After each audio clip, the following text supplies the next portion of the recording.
with that breaking news. A suspect is now in custody after a gunman opened fire at the University of Virginia. At least 3 people are dead. 2 more are said to be wounded. Police say the shooter is a student, and the 3 victims were players on the university's football team. ABC News contributor, former FBI agent Brad Garrett joins me live now for more on this. Brad, a sigh of relief there at UVA now that this suspect is in custody. But what happens next? So obviously we have to figure out motive. What started this shooting? Did he ride on the bus with at least 2 or 3 of these football players that were shot on the bus? So what is their prior history? And then there's 2 other people that survived, one in critical condition, one apparently not critical. But the point being, what is the proximity? Are they relevant to the 3 football players being shot, or did they just happen to get shot because they were on the bus or near the bus? Those are the questions you're going to ask. But as you move backward, you have to look at his history.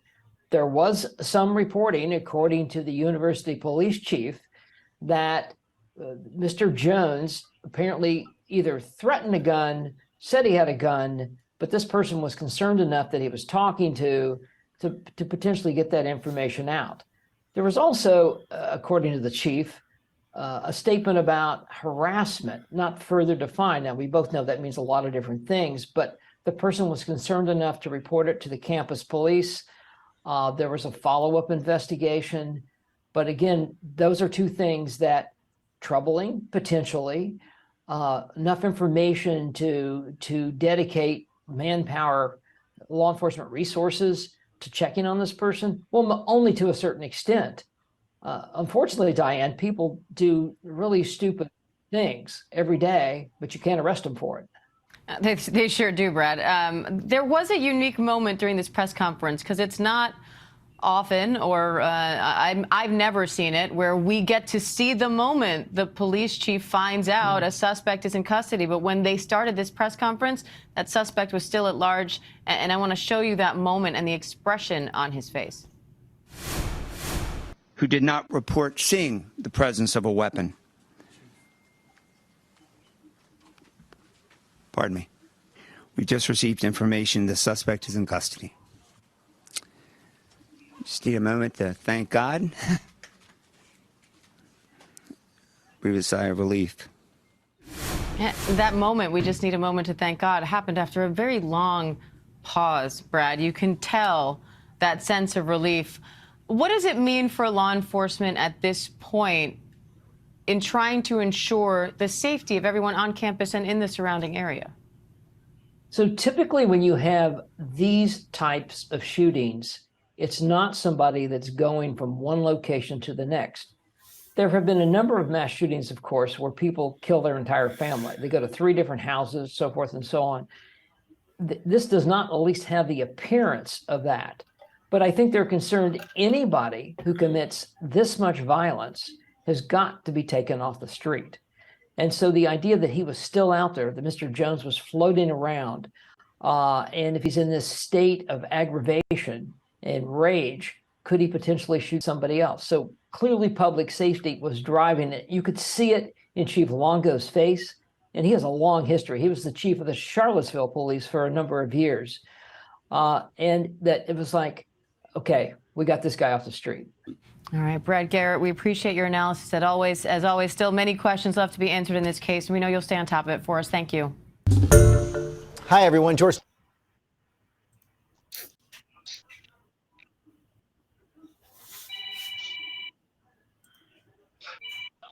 Now this one right here was very tragic situation that happened in University of Virginia. I read the story. You know, one of the guys that was murdered was actually from Miami, born and raised in Miami, went to school to play for the University of Virginia, and shot by one of his own teammates. And I think my thing is, I think the University of Virginia police department need to be ashamed of themselves, because stuff like that, you should not be like, oh, well, I need to do more investigation. That one should be a high priority. Soon you got a simple clue, you're supposed to already be on the scene of the crime. And I think this is one of the reasons why people want to defund the police. This is one of the reasons, because they're not taking the job seriously. They could prevent this from happening. They could have saved lives. But instead, it's a lack of them not taking accountability in the police department, and them not taking it seriously. And they say, well, you know, we don't have enough information. They always wait for something to happen, something major to happen, to take action, instead of taking action when something's going on right now at that moment. Because this right here could have been prevented. And you can kind of see that the person that put harm to the other kids, you see how he actually came and turned himself in. So you know he kind of had a sense of awareness, like, hey, something's bothering him, something is wrong. Now, the rumor has it, this is the rumor has it, allegedly he been cut from the team. So it's his retaliation for being cut to the team to go off on those other football players. Not only that, but he been bullied and being picked on. That's the rumor. But it's just a sad situation because one of our own brothers killing our own brother once again. And people wonder why people don't respect us. That's my take. First of all, you know, I want to give my condolences to the, you know, who lost, you know, their child, cousin, friend.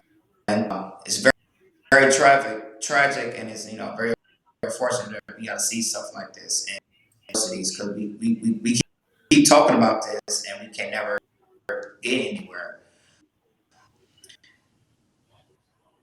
You know, black men, we need to start, you know, loving.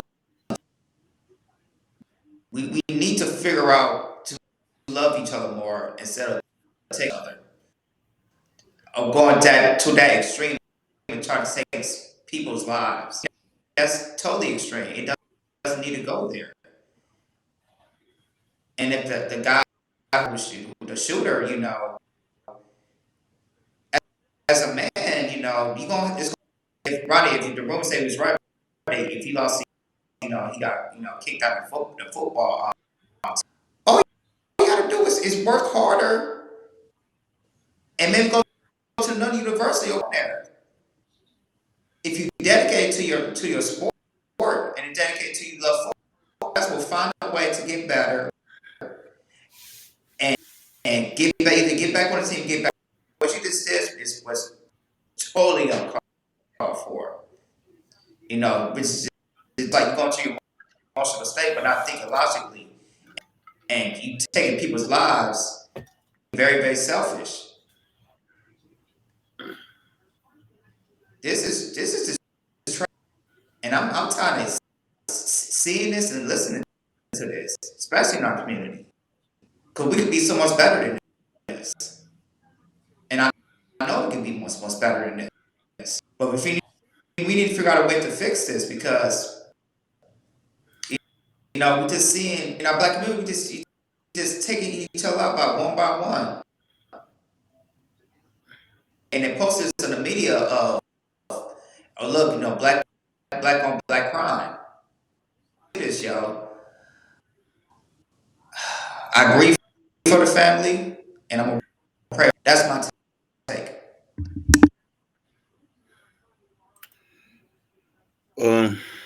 Whenever it's somebody that look like me, I'm especially hurt. Just like the last video we did when they beat on my brother senselessly, I'm hurt. This right here is a little bit is serious, because mental health is serious. For a person to take it to that level of violence, to shoot 5 people, 3 dead, I don't care what is the issue, homie. You need somebody to talk to, fam. What I am disappointed is, which Ronnie already covered, if somebody already told you that this man got a gun, why wasn't he taken off the street before? Fuck, allegations is allegations. You feel me? You what they says, you guilty until proven innocent. He would have got all that cleaned up later. No, man, take that man off the street first. Lock him up. Go search if he has guns. This is why I want to applaud the person who has snitched, but they didn't even take the snitching serious. We already going through a lot. And mental health is a big issue here that I don't think people is. I don't think there's no program where they're talking to these guys. My nigga, you got cut, you got cut. That's life. You don't go kill people and you took away dreams of other people. That man, Deshaun Perry, was on his way to the NFL. You tell me you killed him and his mama dreams? The houses that could have been bought, the babies that could have been born? Because you selfish? You fat fuck? You big old good old for nothing? Now I'm gonna say you a waste of semen now. You killed somebody, fam. We can't forgive you for that. I'm gonna still love you like my brother and I'm gonna pray over you, but I'm not gonna be able to forgive you for that. You don't kill your other brother. We on enemy lines. Where you had time to kill somebody that looked like you, and you look like me. I pray Allah blesses you and helps you find whatever peace you are looking for. But that was not the answer. This is society that we raise in today, the type of man. Instead of man finding a solution, we go ahead and get a gun and kill one another. Do we deserve the respect? I think not. This is why you got like, share, and subscribe, and hit that notification bell on the right hand side, because we go live each and every Sunday, 7:30 Eastern time. We thank you for tuning in to Chaos Culture Radio. And also, guys, let us know what you think about this tragedy. Let us know. We over and out. Peace. Peace.